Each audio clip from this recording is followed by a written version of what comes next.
Hello everybody and welcome to How Now MrG. Today we will be talking about how to analyze a short story. First, we will be dealing with the typical characteristics of short story, and then we will tackle the voice approach, helping you to analyze a short story the right way. Have fun! Typical characteristics of a short story. Let's talk about them. First of all, the most obvious characteristic of short story is that a short story is, by definition, short. Well, but beyond that, there is much more you need to know when dealing with short stories. First of all, we need one subject, a topic, a theme, a conflict, a crisis, a problem, a dilemma, some choices characters have to make, and some change characters are going through. Second, we need a key moment of life with a message on life in general, the so-called narrative effect. Often we have a slice of life, a tiny little scene out of life, but that scene has to be influential enough to change life in general. We also have a simple setting, one place of action, and that action is taking place over a short time span. Maybe a couple of hours, maybe a day, but that's about it. Also, we have a small number of characters and events, and typically the characters and the events have some sort of symbolic meaning. Language. The language here, we have a matter of fact descriptive type of language, but this type of language is combined with a poetic language full of direct speech, vivid nouns, expressive adjectives and adverbs. Also, we have images here, and it's quite important to think about images as mental pictures in the broadest sense of the word. Somehow is cinema taking place on your mind, some film that is taking place on your mind. Images created by stylistic devices such as symbols, metaphors and similes produce, let's say, the short story on our mind. Because that's maybe the most interesting thing about short stories, in my opinion. It is that little information can trigger a lot of conclusions. And this is what our mind does. It connects images to stories. Because this is actually what humans do. We seek meaning, we need connections, and we draw conclusions all the time about pictures, images that are represented to us. The narrative effect. Finally, we have a typical short story structure here. It starts with an exposition. Then we have some rising action. There's a climax, a falling action, and finally a resolution. So these are typical characteristics of short stories. When analyzing a short story, you want to follow a systematic approach. I call that approach here voice approach. V standing for view, O for organization, I for images, C for context, and E for effect. Well, when analyzing a short story, you want to organize your writing into paragraphs. The first paragraph would be the introduction. Here you talk about the text type, the title, the author, the topic, and the setting, meaning the time and the place of the short story. Then you would move on to the main body. First, you might want to analyze view, meaning narrative voice or point of view, the way the story is told. Then you would analyze the organization, the structure of the whole short story, the order of events, the plot. Here you would analyze the images, meaning the language, the style, the symbols, and the theme the short story stands for in general. Also, you want to analyze the context, meaning the characters, the conflicts, the choices the characters have to make, and the consequences they have to take. Here you would talk about the effect, meaning the message the whole short story has. So to say, the message the whole story sends out and wants to bring home to the reader. And finally, you want to write a conclusion, wrapping up the whole thing. Here you might want to evaluate the story, the morale of the story, and maybe evaluate the lesson the short story wants to teach you.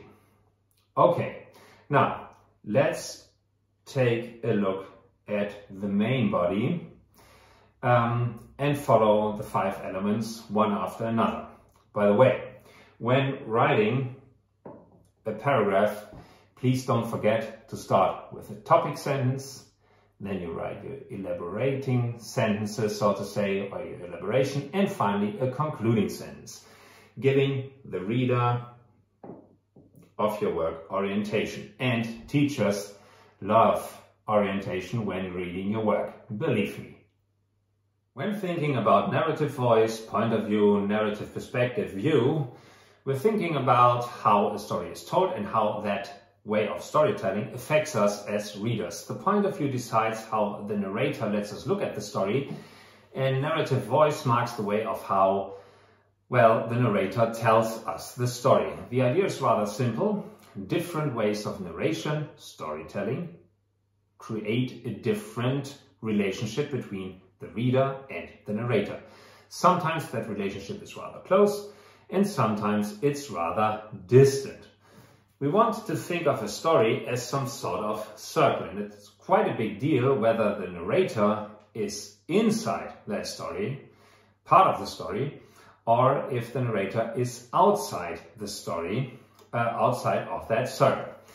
Well, we have a very simple short story here called The Surprise Visit. We have a couple, Mr. and Mrs. Green, married.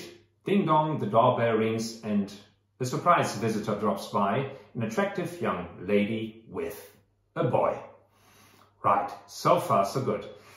And it's quite a big deal now how the story is told. Typically there are 3 ways of storytelling. The first one would be the first person narrator. The effect would be identification, because in that case the narrator is a character inside of that story. You might want to think of that character and narrator as some sort of narrative twins. Narrator and character are one, the same person, and for that reason the reader strongly identifies with the character in that story, because the reader shares the same experiences as, well, the character, so to say. Well, there's another type, that would be the third person limited narrator. Here the narrator would stand outside of that story. You can think of that narrator with limited knowledge as some sort of friend who follows one character in the story, in this case Mr. Green. And for that reason he only knows one side of the story. He only knows one character's knowledge, emotions, thoughts, motives, experience, and therefore the effect is manipulation. The reader is highly influenced by that friend, by that narrator, telling the story of the character, of one character, or from the perspective of one character in that story. That would be the third person limited narrator. Then there is another type, the third person omniscient narrator. Omniscience means that he knows everything. That narrator really knows everything. The effect would be observation. The narrator is, well, standing above the story, so to say, like God or like a judge. He's standing above the story. And for that reason, he knows all sides of the story. That means he knows knowledge, emotions, thoughts, motives, experience of all characters involved in that story. And the effect would be, as I said, observation. And the reader would somehow judge the behavior, the actions, the motives, the emotions of the characters in that story. Well, these would be the 3 typical ways of storytelling. Now, let us take a look at a typical organization and a typical structure of a short story. A typical short story follows a 5-step pattern. This model here is borrowed from drama called Freytag's pyramid, and that pyramid shape here is supposed to be the suspense curve of the story. 5 elements we've got here: the exposition, the rising action, the climax, the falling action, and the resolution, the end of the short story. Let us take a look at the different parts here. In the exposition, the characters are introduced. We get to know the characters and the setting, the time and the place of the story. Often we have a little starting event, an incident, very often a conflict that starts the whole story. Next would be the rising action. Here, very often a character or characters have to make a decision, and that decision leads directly to another event, an action, right here, the climax. And here something very decisive has to happen, because the climax is some sort of turning point, and here not only the story drastically changes, but we also have got a drastic change for the characters in that story. Right. Next we would have the falling action. Here we would see the consequences, the results of the change that has happened here. And finally, of course, we would have the resolution, the end of the whole story. It can be an open ending, a surprise, a lesson that the reader is supposed to learn from that short story. That would be the typical structure of a short story. Let us check how the system works. The short story here is called the surprise visit. Exposition. It's Sunday at some sweet home. We've got Mr. and Mrs. Green, just married, happily married, totally in love, and a bright future of harmony ahead of them. Then the doorbell rings. They open the door. An attractive young lady with a boy next to her is standing there. That would be the exposition. Well, now something has to happen. Rising action, because we need suspense rising. The surprise visitor starts talking. Hi, long time no see, and it's so good to see you again. I have come here to tell you something I have kept a secret for a long time. What you have to know is in this letter. The lady is invited into the house, and an awkward small talk conversation unfolds. That would be the rising action. It's there to create suspense, of course. The only relevant question here is, what's in that letter? Climax. She starts talking again. Don't you want to know what's in this letter? Go on and open it. The letter is opened and the secret revealed. Oh boy. That will be the climax. Of course, something changes here. And, well, what we need now is the falling action. The characters debate the possible consequences and make a decision. That will be the falling action. And finally, the resolution, the ending. The story ends with the characters going their ways, knowing better about life now. Well, that would be an example of a typical short story called The Surprise Visit. Let us take a look at the last 3 fields we have to work on: images, context, and effect. When analyzing the images of short story, we would analyze the language, the stylistic devices, the symbols, and the theme.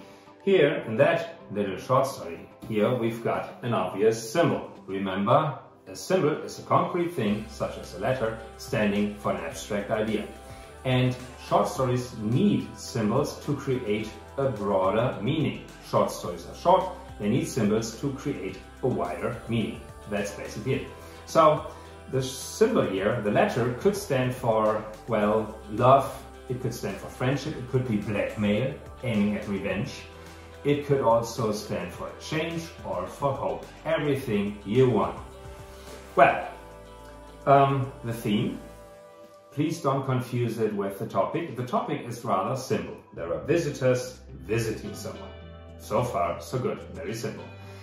The theme is somehow the deeper, the wider meaning of the short story.